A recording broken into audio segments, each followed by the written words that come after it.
Welcome to Dark Truths. Religion Uncovered. Tonight, we're exploring a fascinating collision between ancient theology and modern beliefs about the afterlife. It's a reality many of us might not have considered. The concept of eternity has somehow lost its weight. While we often talk about heaven, we rarely grapple with what forever truly means. It's as if this monumental idea has been downsized to fit our fast-paced lives. So, let's confront what it means to think about eternity, not as a distant comfort, but as an overwhelming force. In ancient times, eternity wasn't reassuring. It was heavy. It pressed down on the human soul, demanding respect. To speak of forever was to face something so vast it made you reevaluate everything. It was a call to see the immense significance of your choices, knowing they would echo long after you were gone. The psalmist's plea teaches us to number our days.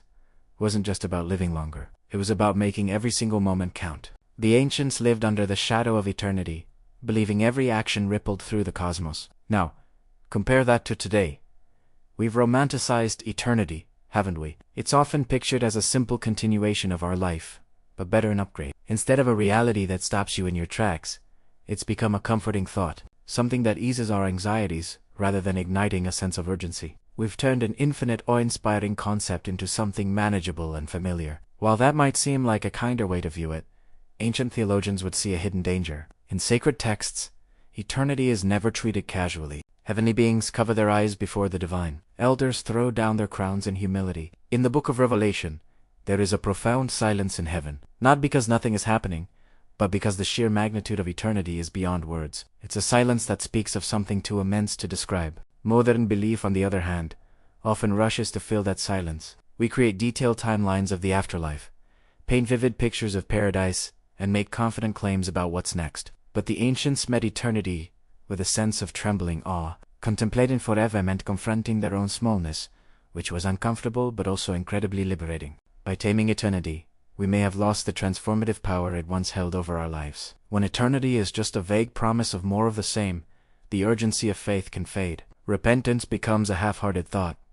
Discipleship loses its intensity, and sacrifice feels optional. Ancient believers lived with a fire in their hearts because they understood that eternity was unjust an idea. It was an approaching reality. Phrases like, "now is the day," captured their belief that this moment right now was the time for action. Because the tomorrow they were facing stretched into infinity. The truth is, when we strip eternity of its gravity, our faith can become lukewarm and complacent. A silent, weighty heaven doesn't invite us to speculate. It demands our reverence and preparation. It refuses to be a simple comfort and instead calls us to wrestle with its profound implications. So as we close, let me leave you with a question the ancients would surely ask. If the full weight of eternity pressed down on your life right now, what would you stop postponing? Thank you for joining us on Dark Truths.